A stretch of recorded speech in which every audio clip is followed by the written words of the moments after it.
আসসালামু আলাইকুম। ওয়েলকাম করছি যারা শুনছেন তাদের প্রতি আমার আন্তরিক ভালোবাসা ও শ্রদ্ধা।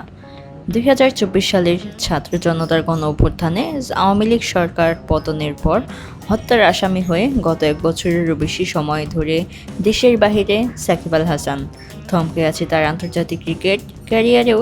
তবে কঠিন এই বাস্তবতার মাঝেও নিজের রাজনৈতিক ভবিষ্যৎ নিয়ে হাল ছাড়েননি মাগুরা ১ আসনের সাবেক এই সংসদ সদস্য। স্পষ্ট জানিয়ে দিলেন, ক্রিকেট ক্যারিয়ার শেষের পথে থাকলেও দেশের মানুষের জন্য রাজনীতি চালিয়ে যেতে চান তিনি। বর্তমানে সংযুক্ত আরব আমিরাতে আইএল টি-20 লিগ খেলছেন সাকিব আল হাসান। সেখানে বিয়ার্ড ফর উইকেট নামের এক পডকাস্টে নিজের ভবিষ্যৎ পরিকল্পনা নিয়ে কথা বলেছেন তিনি। রাজনীতি নিয়ে নিজের ভাবনার কথা জানাতে গিয়ে সাকিব বলেন, আমার মনে হয় ক্রিকেট ক্যারিয়ারের অংশ প্রায় শেষ করে ফেলেছি আমি।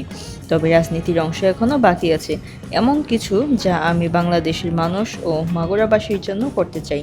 এটা আমার ইচ্ছা ছিল এবং এখনও আছে। দেখা যাক আল্লাহ আমাকে কোথায় নিয়ে যান।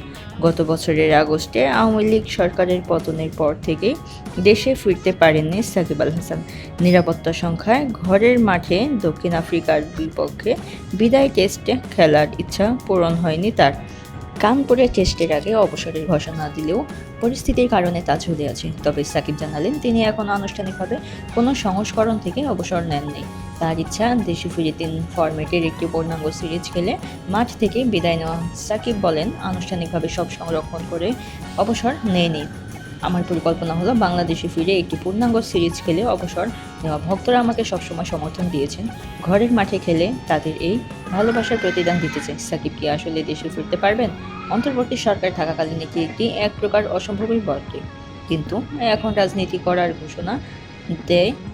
নির্বাচিত সরকার এলে সেই সুযোগ পাবে কিনা সেটি এখন দেখার বিষয়।